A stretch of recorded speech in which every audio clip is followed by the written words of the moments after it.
verso de número 6.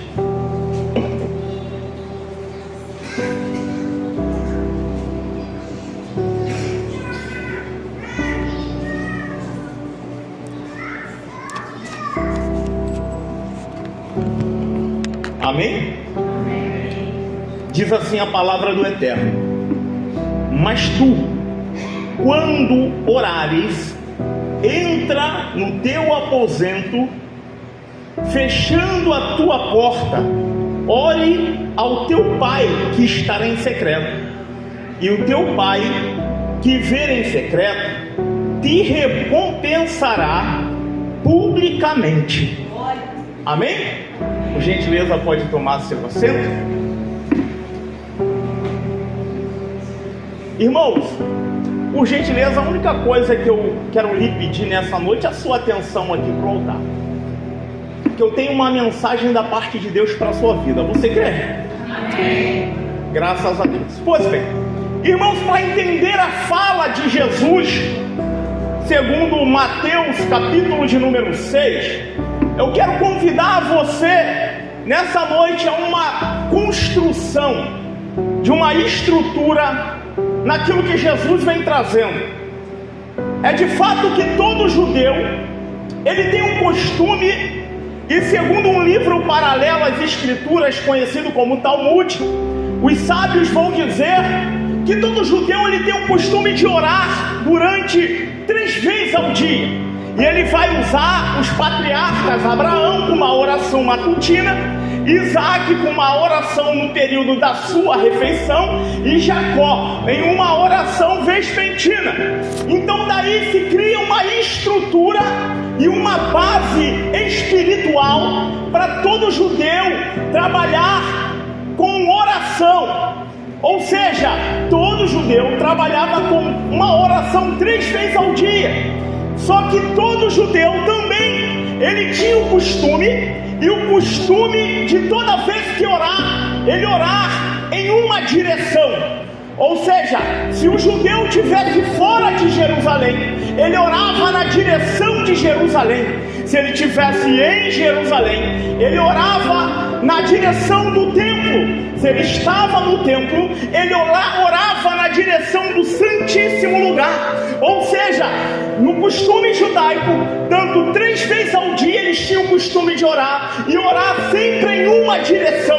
Mas todos nós conhecemos a história e sabemos que no período do cativeiro babilônico, para o seu povo não perder a sua origem, ou seja, eles vão compilar a sua oração em um livro tradicional conhecido como Sidur. O que é o Sidur? É um livro de regra judaica em que todo homem ou mulher judeu ou judia, eles faziam uso para poder transmitir ao céu a sua oração.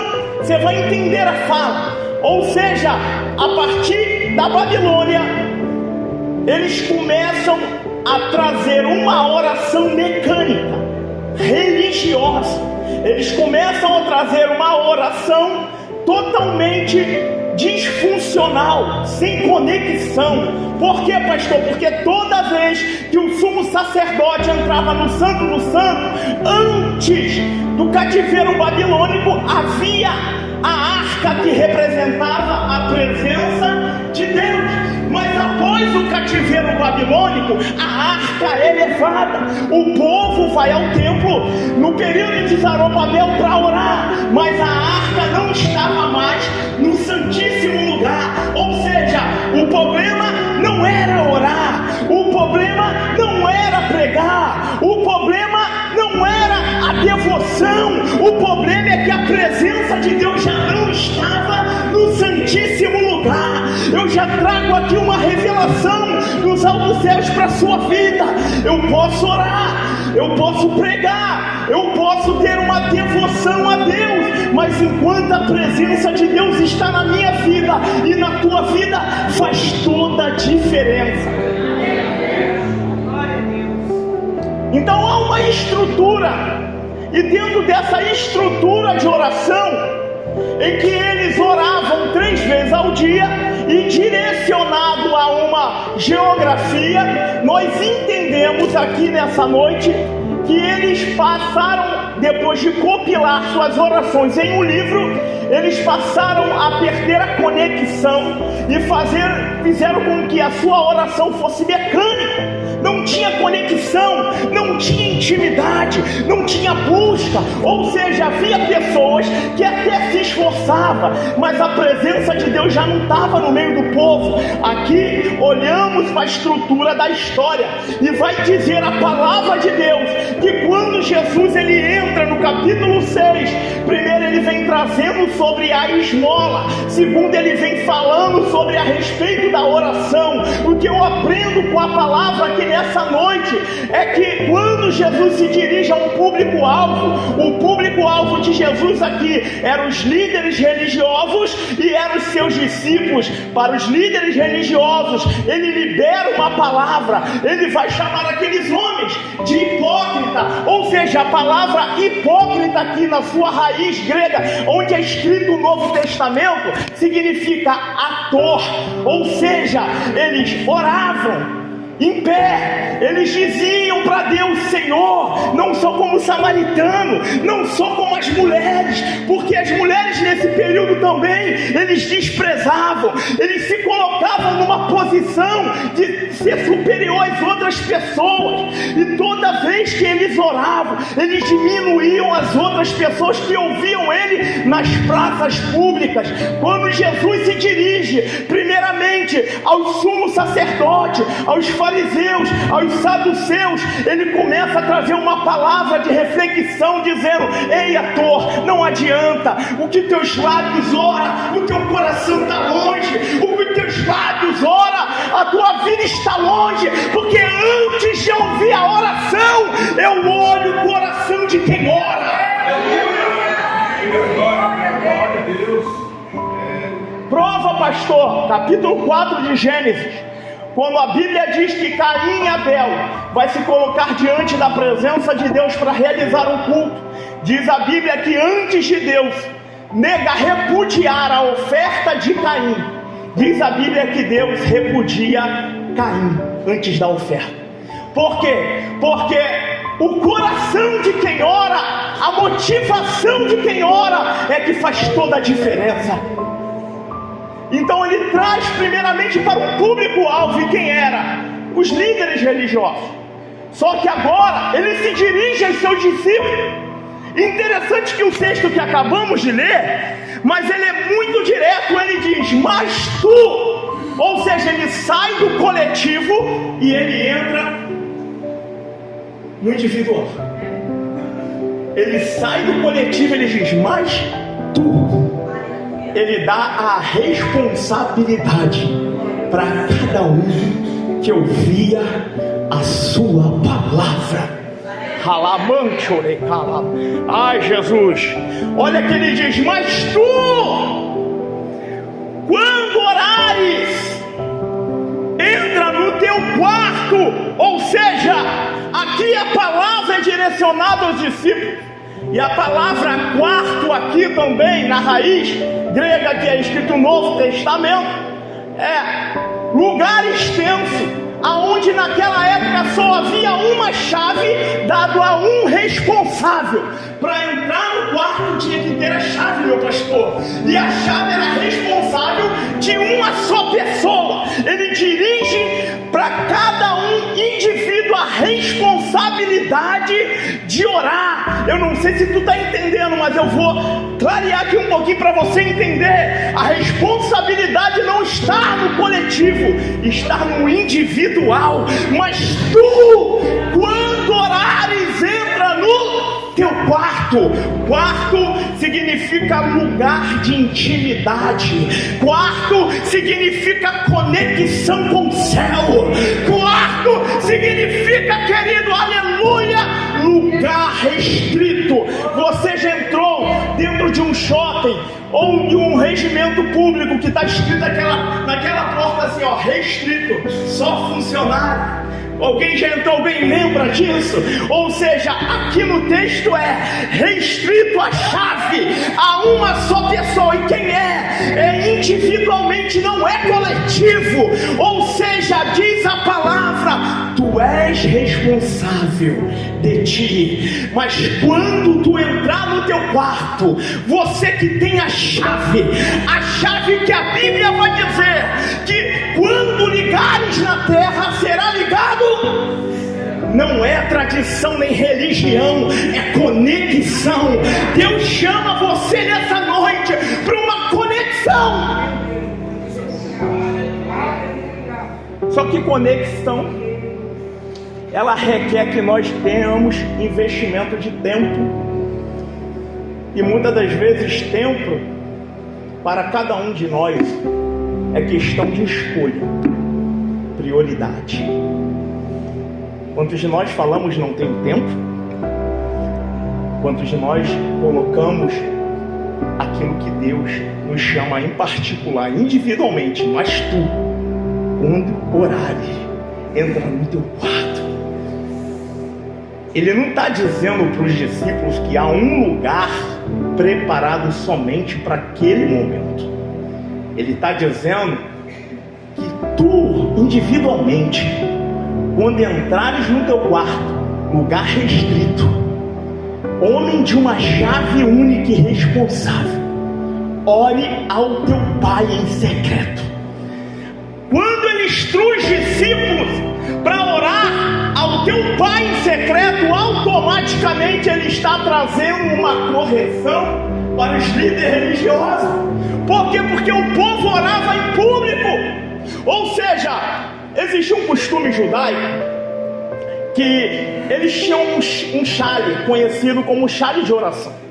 Quando eles estavam diante do muro das lamentações, eles se colocavam diante do muro e com o seu corpo reclinando e orando, eles contavam, na verdade, aquelas trancinhas que tinha no chale. Ou seja, tudo era uma tradição religiosa. Só que quando Jesus veio trazendo para os seus discípulos que o problema não é orar, o problema não é estar diante e venerar o Deus eterno. O problema é a motivação e como vocês oram e a quem vocês oram. Eu vou ser mais claro para que você venha entender nessa noite. A conexão, uma vida com Deus, ela excede uma vida ministerial focada no templo, que eu estou dizendo. Entenda bem, para que você não diga que o pastor está pregando heresia. Não estou dizendo que não seja importante orar no templo, mas a vida de oração, ela excede de orar no templo. Ou seja, aonde eu caminho, eu posso ter uma vida de oração. Uma coisa é eu parar para orar, meu pastor, e outra coisa é eu viver uma vida de oração. Porque muita gente diz: eu não tenho tempo para orar, mas também não tem uma vida de oração. E qual é a diferença? A vida de oração é conexão com algo. Aonde tu está, o texto vem. Aonde tu está, a palavra vem, você fica remoendo. Aonde tu está, a vida de oração que você tem vai abrir portas que somente tu tem a chave para abrir.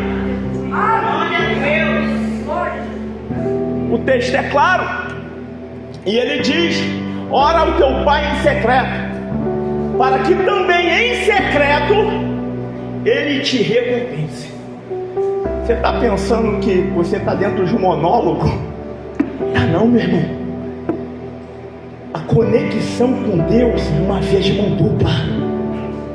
Deixa eu te dizer algo aqui, eu prometo não me prolongar. No Antigo Testamento vai dizer que quando Deus deu a planta a Bezalel para construir o tabernáculo, ele manda Bezalel construir do lado direito a pia de bronze, onde todo sacerdote lavava sua mão para o sacrifício. Jesus no Novo Testamento vai dizer: a mulher samaritana, que se ela soubesse quem ela pede água, ela pediria e nunca mais teria sede. Do lado esquerdo tinha o altar do sacrifício. No Novo Testamento, João Batista, quando vai ver Jesus caminhando, vai dizer: eis Cordeiro de Deus que tira o pecado do mundo. A primeira porta era conhecida como caminho, que era a porta do pátio para o santo lugar. E nesse lugar, do lado direito, tinha um candelabro. No Novo Testamento, Jesus vai dizer que é a luz do mundo. No lado esquerdo havia a mesa com pão das preposições. No Novo Testamento a Bíblia vai dizer que Jesus é o pão da vida. Na frente tinha o altar do incenso. O altar do incenso, a Bíblia vai dizer no Novo Testamento que ele é um bom perfume para as nações. Havia a segunda porta, que era conhecida como verdade. E essa porta, ela levava um lugar. E nesse lugar se chamava Santo do Santo, com a arca da aliança banhada de ouro, com 2 querubins. Dentro da arca havia 2 placas dos 10 mandamentos, com a vara de Arão que floresceu um vaso com maná escondido. Ou seja, tudo isso que eu estou falando para você, eu estou fazendo esse rodeio para você entender que a função do sacerdote era anualmente entrar por aquela porta. Passava pela porta do caminho, pela porta que se chamava verdade e se chamava vida. Quando ele entrava no Santo do Santo, ou seja, que isso significa, pastor? Ele orava a Deus uma vez ao ano para que o pecado do povo fosse perdoado. E se ele não tivesse uma conexão com o céu, ele caía durinho ali onde ele estava. Mas a Bíblia vai dizer que no Novo Testamento, a Bíblia é muito clara. Após a queda de Israel na Babilônia, eles vão servir ao Senhor, mas só que a arca, que era a presença de Deus representada, não estava lá. Mas a Bíblia diz que no último culto, no Calvário, na cruz do Calvário, quando a Bíblia diz que Jesus diz está consumado e o véu é rasgado do alto para baixo, a Bíblia diz que cai 3 máscaras. Primeiro, não estava a arca mais ali, meu pastor, ou seja, a presença de Deus não estava naquele lugar. Segunda coisa que é revelado, aqueles homens que estavam ali mantendo uma postura que tinha vida com Deus, não tinha nada de vida com Deus. Terceiro, a conexão que eles achavam que tinha e não tinha, o véu foi rasgado de cima para baixo. Ou seja, a Bíblia diz que através do capítulo de Hebreus, capítulo 9, vai falar que todos nós temos acesso diretamente ao céu, porque o véu foi rasgado do alto a baixo. E eu e você hoje, querido, não tem interrupção na conexão com o céu da glória de Deus nessa noite.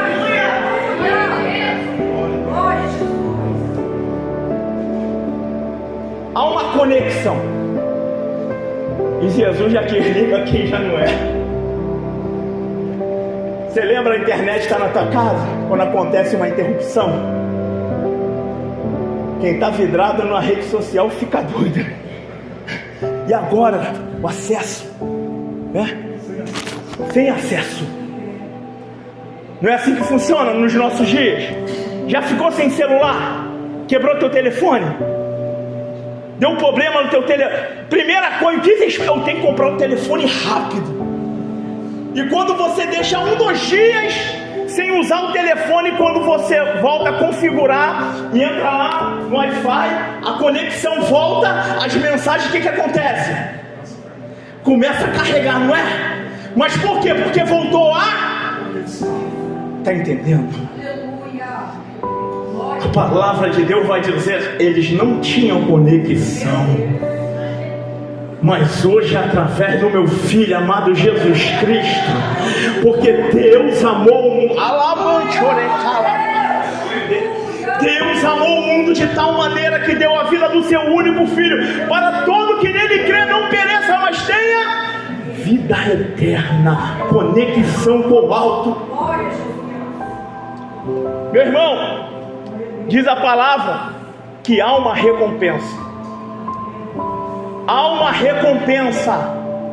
E foi Jesus que disse. Se foi Jesus que disse, pode ter certeza, como já foi aqui nessa noite, nesse altar ministrado, muitos de nós olhamos para as circunstâncias e a vontade existia grande. Eu quero fechar aqui dizendo para você que me ouve, bem rápido. No ano de 2021, eu estava internado no Ronaldo Gazola, nas últimas, no ápice da Covid. Não tinha tudo. E a minha família estava desenganada praticamente pelos médicos. Minha igreja preparava para o culto fúnebre, meus amigos. Só que eu não fui entubado por falta de tubo mesmo na unidade. Entrava um corpo, saía no saco plástico. Sinais vitais. Coração bate? Não. Pressão? Não. Pulsação e oxímetro. Vai, saco preto. Ninguém me contou, eu vi. Eu estava no CTI 0 do Ronaldo Gazzoli. Desenganado pelos médicos, não estava sedado porque não fui entubado, estava na máscara. E um grupo de irmãos da Igreja Paz e Vida, eu lembro como fosse hoje a sede, tem alguns amigos, estenderam a mão para o hospital, começaram a orar. E tinha uma senhorinha que estava no quarto comigo, que era mãe de uma das líderes do grupo. Ela faleceu. E a oração que a filha dela fez: Senhor, eu aceito o teu querer, mas dá uma prova do que eu vim fazer aqui hoje não foi em vão. Há uma recompensa no céu para nossa vida. É um pastor muito conhecido, acredito, de todos, que é o pastor João Ribe. E ele foi internado com bulimia pulmonar nesse período. Estive ministrando na igreja no dia que ele foi internado. E, irmãos, eu dei o testemunho que a irmã tinha pedido. Eu ia pregar, a irmã pediu para dar o testemunho. E a irmã se jogou na frente e voltar chorando, não tinha entendido. Ela pediu a oportunidade no final da pregação. Ela olhou para mim e falou: sabe de quem era aquela moça que morreu do seu lado? Era minha mãe. E eu pedi uma resposta de Deus. E hoje Ele trouxe o Senhor aqui em vida. Irmãos, pela misericórdia do Senhor, eu preguei 1 ano com Rivotril na cabeça, com remédios. 1 ano me cuidando, meu pastor. Tive sequelas gravíssimas, o oxigênio não chegava no meu cérebro. Por que eu estou dizendo isso para você? Eu quero fechar a mensagem aqui no que Jesus disse. No final, terá sempre uma recompensa.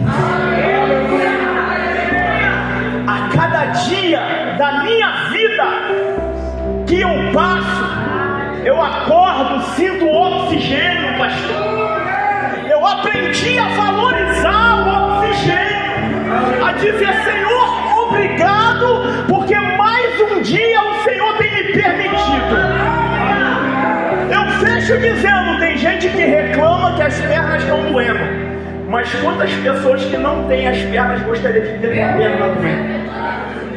Tem gente que reclama porque está comendo carne de segunda.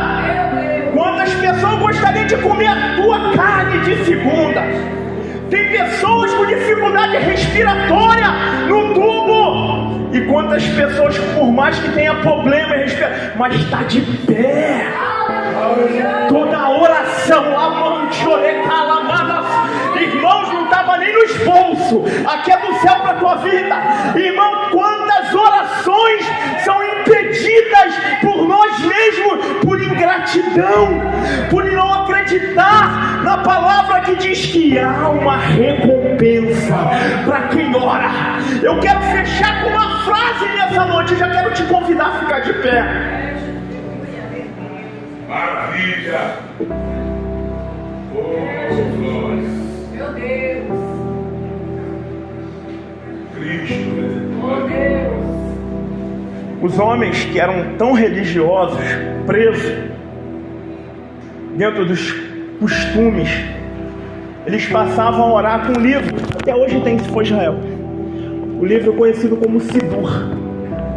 É um livro conhecido como Ordem de Oração. Eles não têm conexão com isso. É algo mecânico. Mas você entendeu que o Espírito de Deus hoje, que habita em você, e quando você, sem saber o que pedir, Ele intercede por você. Eu quero convidar você a fechar os seus olhos nessa noite. Eu quero convidar você a voltar à conexão com o céu.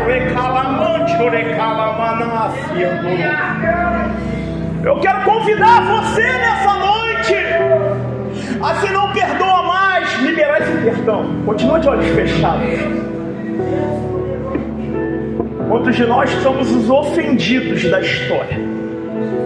Quantas palavras negativas, quantas dificuldades nós temos de caminhar, muitas das vezes, por perdoar e acreditar que há uma recompensa para quem ora. Só que eu quero fechar aqui dizendo para você que muitas das vezes você diz: mas não é comigo, pastor, porque eu tenho coração em Deus e eu perdoo. Mas quantas pessoas também têm a dificuldade de perdoar a si mesmo, porque tem vivido uma consequência do passado. Jesus perdoou seus pecados, você precisa se perdoar. O tempo passou, você está perdoado, justificado. Então é noite de deixar aqui, nesse altar, nessa noite, e voltar a ter conexão com o céu, voltar a ser quem você é de verdade, voltar, querido, a voltar ao primeiro amor, voltar às primeiras obras.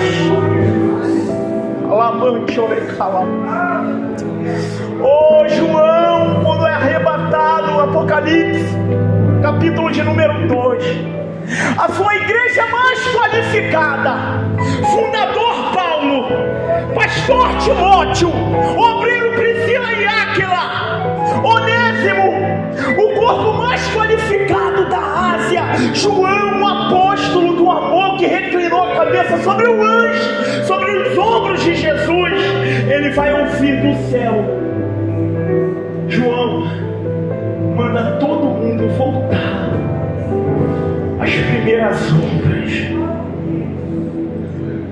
Há uma recompensa para quem ora. Você pode orar ao Senhor nessa noite. Você pode ser você mesmo aqui nessa noite. Você pode ser, porque a Bíblia diz que o Senhor vê antes de ouvir. Porque a Bíblia diz no próprio texto que você leu, que antes de o Senhor ouvir aquilo que tu falou, Ele viu você, Ele viu o teu coração, Ele viu a dificuldade que você tem passado, Ele viu a luta, Ele viu como foi difícil vencer, Ele viu como foi difícil perdoar a si mesmo, perdoar a sua própria vida. Querido, se é consequência do que tu viveu no passado, é noite de deixar recompensa de oração entrar na tua vida e mudar tua história. De olhos fechados, é só você e ele. O texto diz: mas tu, individualmente, não no coletivo, mas tu, quando entrares no teu quarto, a chave só está na mão do responsável, que é você. Entra no quarto e não permita mais que essa conexão seja quebrada. Senhor, oramos a Ti essa noite e te agradecemos, e que nunca, Pai, nunca permita que um só dos Teus pequeninos perca a conexão com o céu, a intimidade dentro desse quarto restrito. Antes de qualquer palavra que saia dos nossos lábios, o Senhor vê o nosso coração. Meu pastor, eu quero agradecer a oportunidade. Obrigado pela sua atenção. Deus abençoe sua vida.